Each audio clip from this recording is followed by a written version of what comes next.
Alright, welcome. It's a shitty day here in Georgia, so I figured it would be a good day to install this new DynoJet Power Commander.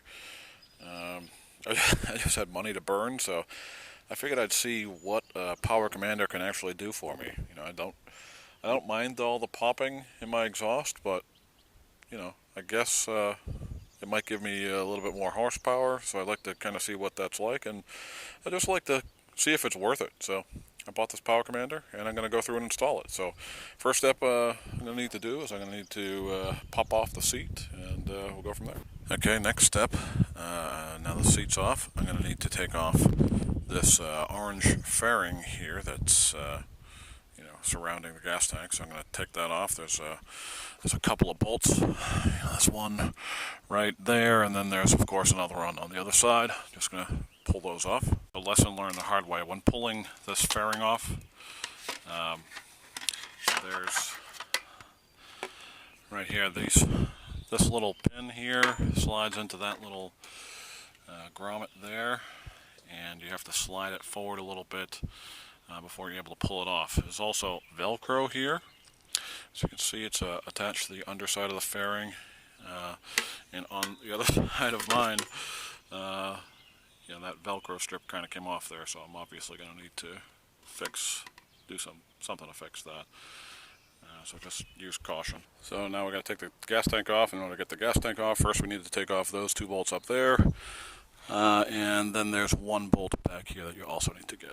Alright, also in order to get the gas tank off, you have to release the fuel line, which is down there. If you can see that little red clamp that's holding the fuel line to the rest of the hose, you have to pull that little thing off, and then you should be able to pull that apart. In order to get the fuel tank off, you're going to need to pull this little plastic fairing off right here, which should be held on really just by that one bolt right there. To get the gas tank off, you have to unplug this clip here, which is really a fucking pain in the ass to access, because it's got these little 4 or 3 tabs that keep it held in place really tight. So it's really hard to get at, so I recommend definitely taking off that little side panel so you can have a little bit more access to the cable here, and then you should be able to pull the tank off.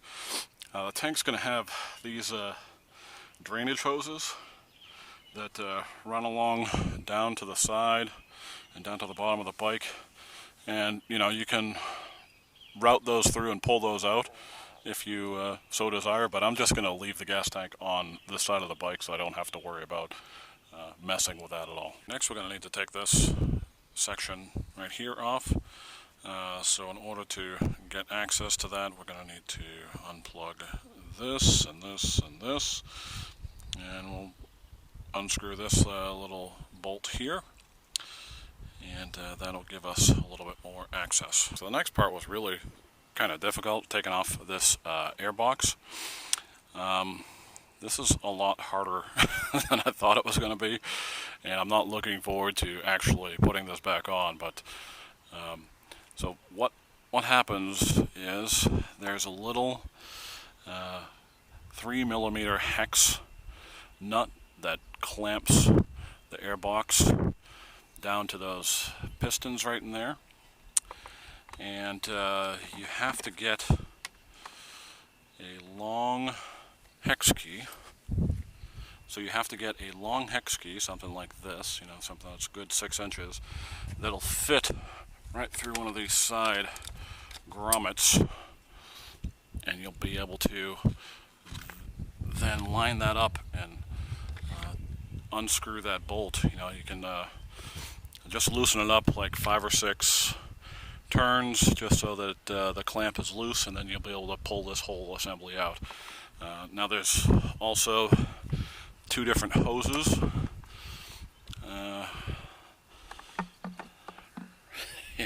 So there's also 2 different hoses. You can see there's one here and one here. That's this hose and this hose that are also connecting. So you have to pull those off as well. So those just pull right off. Alright, now at this point, before you go any further, you're going to want to take the Power Commander out of the box and make sure you get the right mapping on here. So for whatever reason in my box it didn't come with any software, so I had to download the correct software from the Power Commander website, and it's actually called PCV. You know, there's a whole bunch of different software on there that you're going to want to, you know, that they give you the option of download, but you're going to want the PCV software and then the appropriate map for your bike.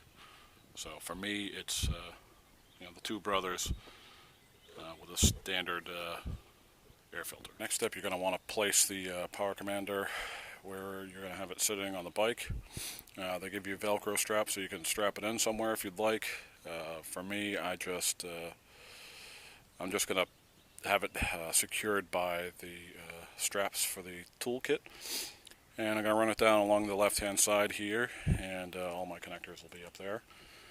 First connector I'm going to make is right here. This little circle connector is going to go on the negative terminal of the battery, so I'm going to do that first. Now it's time to start connecting the Power Commander connectors, and we're going to start here down at the fuel injectors.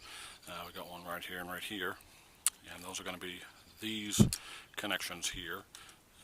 You'll notice one has an orange wire and one has a yellow, and the one with the orange is going to connect on the left hand side, and the one with the yellow is going to connect to the right hand injector. So I'm going to do that. So you see it's connecting just like that. So I pulled the fuel injector connector here and connecting it to the black piece on the Power Commander, and then connecting the Power Commander bit right in there, doing that on the same on both. Next we're going to connect these two black connectors here. These go to the TPS, the throttle position sensor, which is right in here. It's hard to see.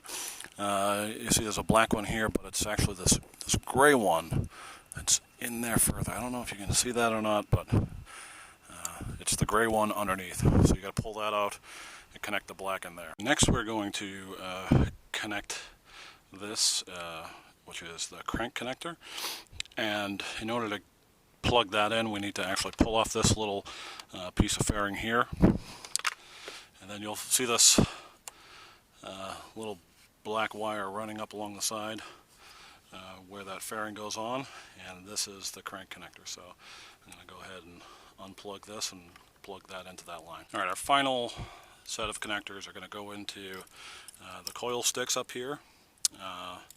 We have two different sets, the left and the right. The green colored wire is going to go to the connector on the left, while the blue goes to the connector on the right. Okay, and now all that's left is to reassemble everything and give it a test. Just make sure that the Power Commander wires aren't in the way of any moving parts, and put it all back together. Good luck with the reassembly. Alright, Humpty is back together again, and let's just test, make sure it starts back up.